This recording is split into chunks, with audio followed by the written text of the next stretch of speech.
سننے والے کو میرا آداب السلام۔ رات آہستہ آہستہ پھیل رہی تھی، ہلکی ٹھنڈی ہوا چل رہی تھی اور باغ کی لائٹس نرم روشنی بکھیر رہی تھی۔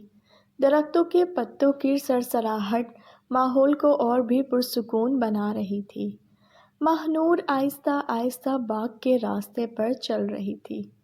اس کے دل میں ایک عجیب سی بے چینی تھی، جیسے کوئی اسے دیکھ رہا ہو اور وہ جانتی تھی کون۔ تم ہمیشہ ایسے ہی خاموشی سے چلی آتی ہو، پیچھے سے احمر کی آواز آئی۔ ماہنور کے قدم رک گئے۔ وہ مڑی تو احمر چند قدم کے فاصلے پر کھڑا تھا۔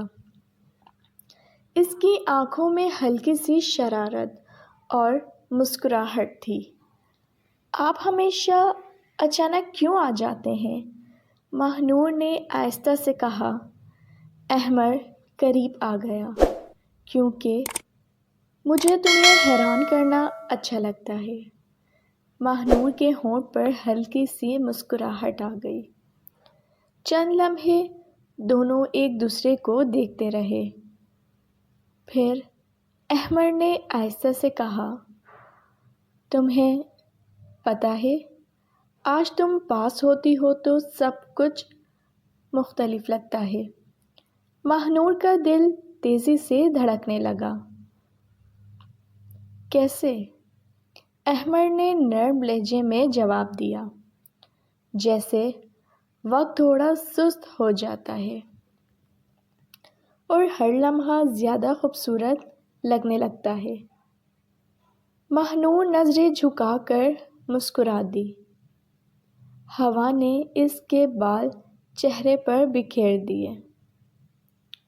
احمر نے آہستہ سے ہاتھ بڑھایا اور اس کے بال کان کے پیچھے کر دیے۔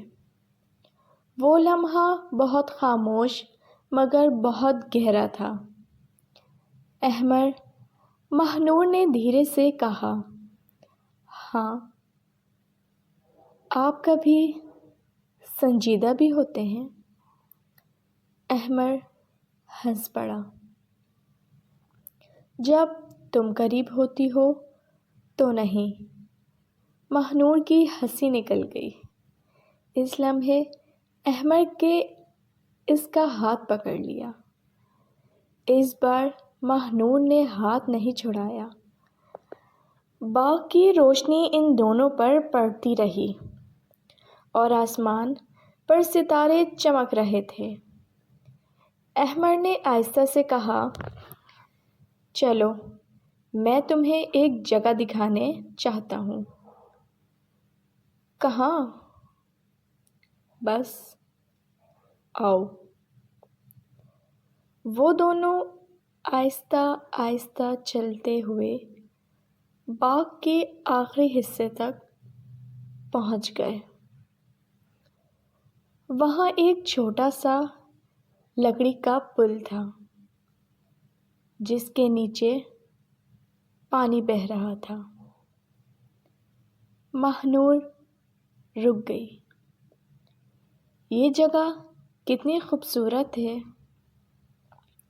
احمر اس کے پاس کھڑا ہو گیا۔ ہاں، مگر آج یہ اس لیے زیادہ خوبصورت لگ رہی ہے کیونکہ تم یہاں ہو۔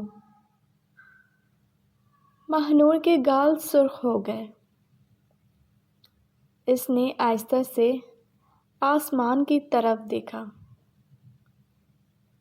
کبھی کبھی لگتا ہے جیسے یہ سب خواب ہے۔ احمر نے اس کا ہاتھ تھوڑا مضبوطی سے تھام لیا۔ اگر خواب ہے تو میں نہیں چاہتا یہ ختم ہو۔ ماہنور نے مسکرا کر اس کی طرف دیکھا اور اس لمحے دونوں کو محسوس ہوا کہ ان کی کہانی اب صرف ایک اتفاق نہیں رہی، یہ واقعی محبت بنی رہی تھی۔ اگر آپ کو یہ کہانی پسند آئی ہو تو پلیز میرے چینل کو سبسکرائب کیجیے۔ رکھیے اپنا بہت زیادہ خیال۔ کل ملوں گی نئی کہانی کے ساتھ، اجازت دیجیے، اللہ حافظ۔